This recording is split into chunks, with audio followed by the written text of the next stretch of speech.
morning. Today I am going to teach another lesson, that is storage of food materials. So we store the food materials for future use. Yes, Nana. So we preserve the food materials like fruits, vegetables, fish, chicken, mutton, eggs. So all this we store in our houses. Yes. So we preserve the food materials fresh for longer time by following some methods. So what are that methods? Fridging, salting and preparing jam. So in the first one, fridging. So what is fridging?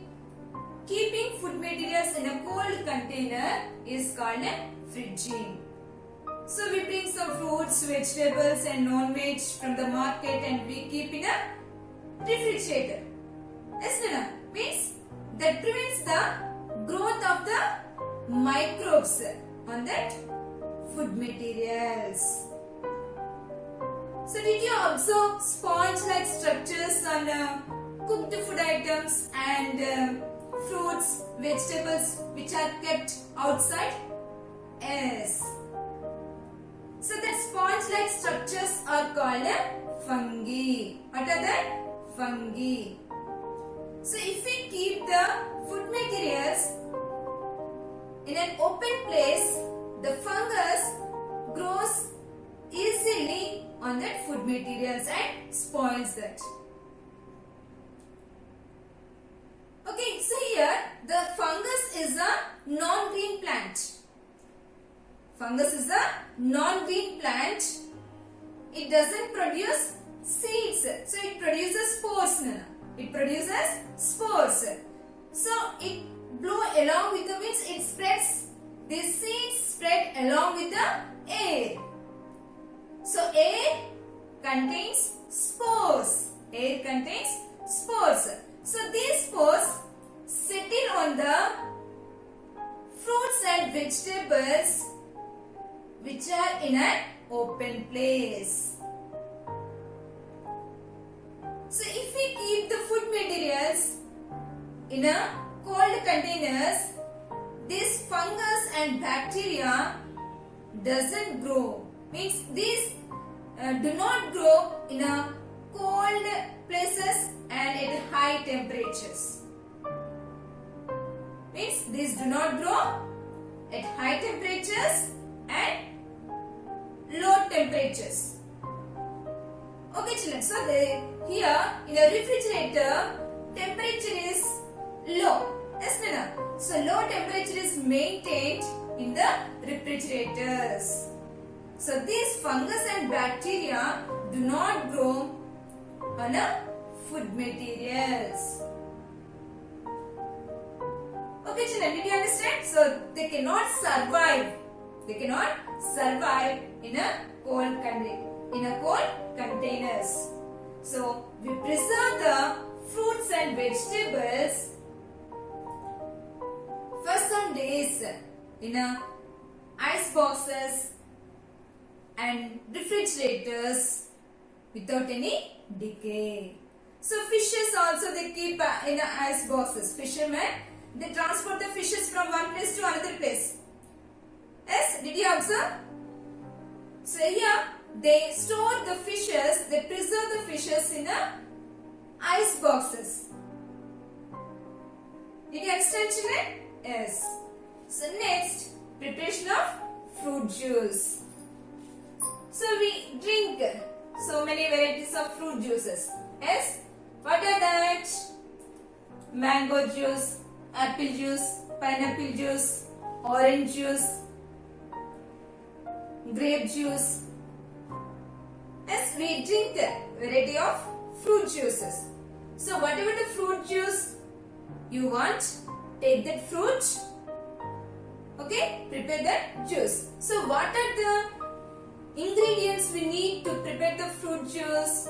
So fruit juice, half liter, sugar, half kg, water, 1 liter, and citric acid 1% by weight. 1% of citric acid how we can prepare 1% citric acid? Means 1 gram of citric acid powder dissolved in a 100 ml of water.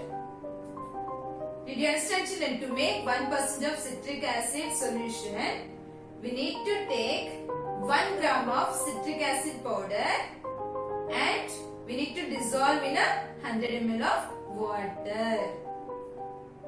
Okay. Next, potassium metabisulfate. It is a preservative. Preservative means the substance which is used to preserve the food materials. That is the preservative. What is the preservative?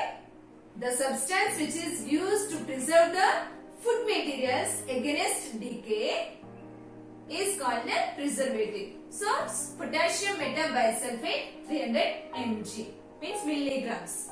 So, these are the ingredients we need to make to prepare fruit juice. So, first, preparation. So, method of preparation. So, how to prepare this fruit juice?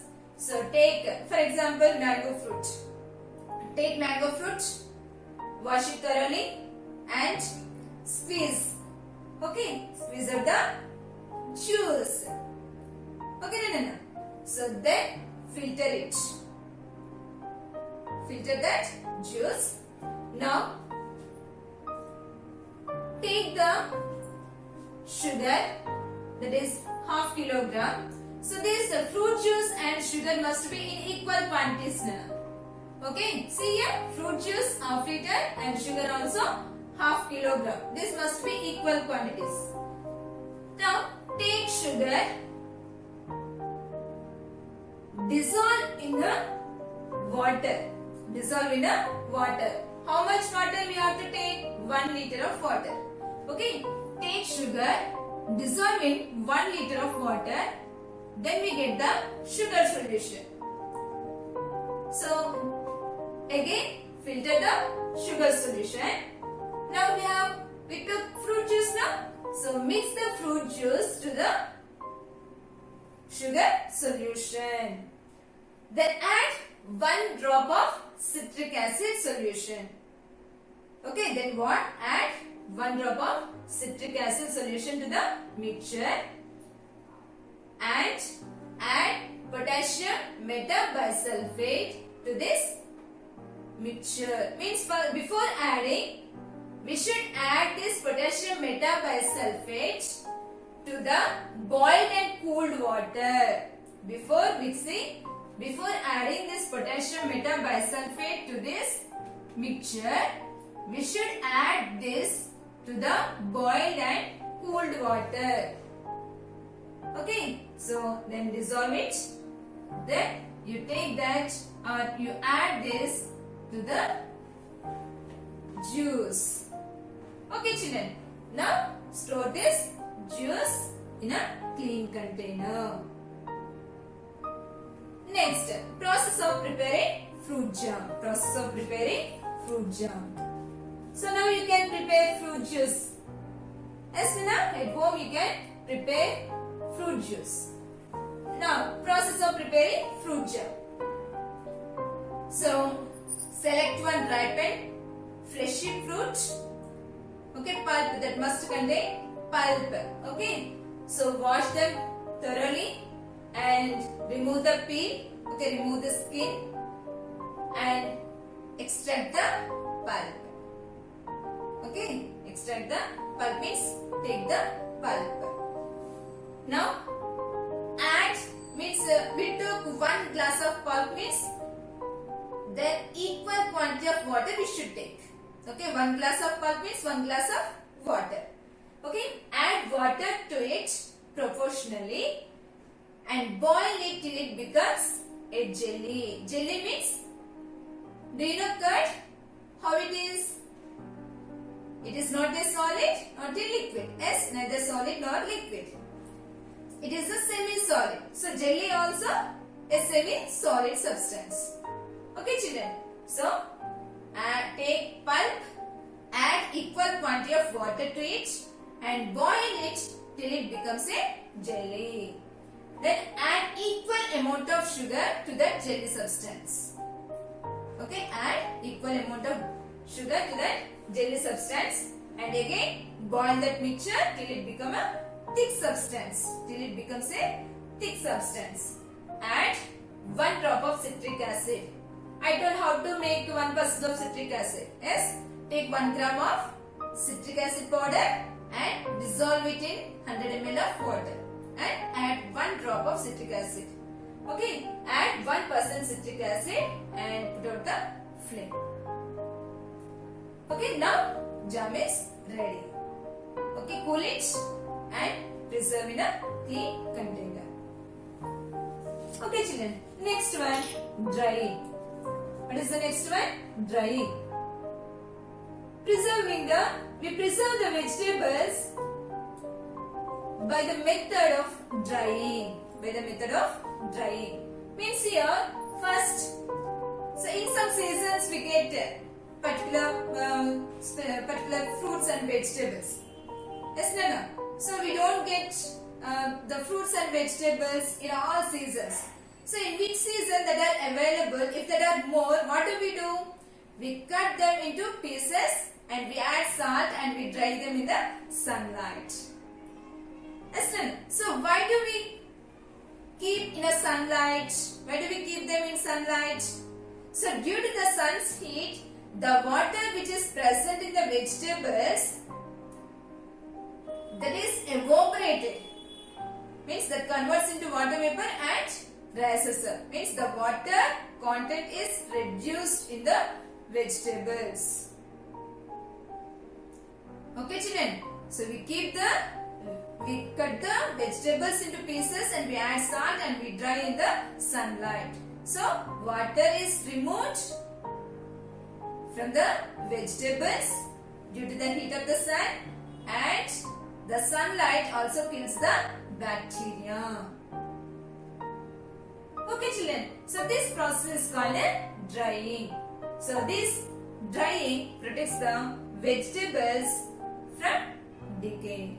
So this will protect the vegetables from spoiling. Okay, not only vegetables.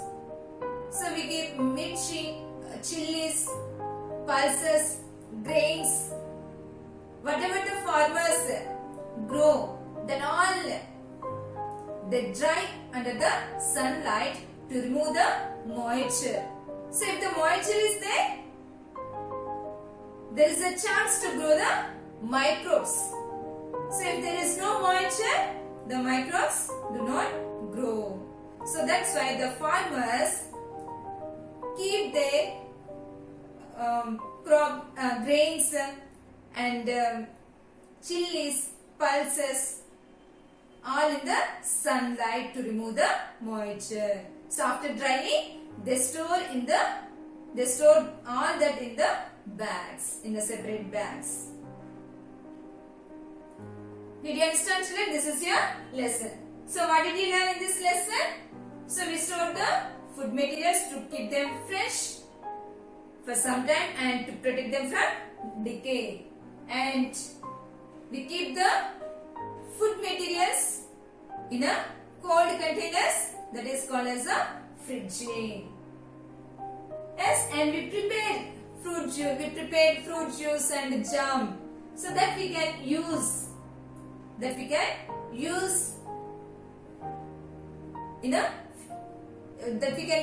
later. Yes, ma'am. So when we don't get that fruits in unseason, okay, and vegetables, and some people they dry some fruits also under the sunlight. So vegetables and fruits can be preserved for a long time by adding salt and drying in the sunlight. Did you understand this, children? Did you understand this? Yes. Good. Read this lesson. Okay.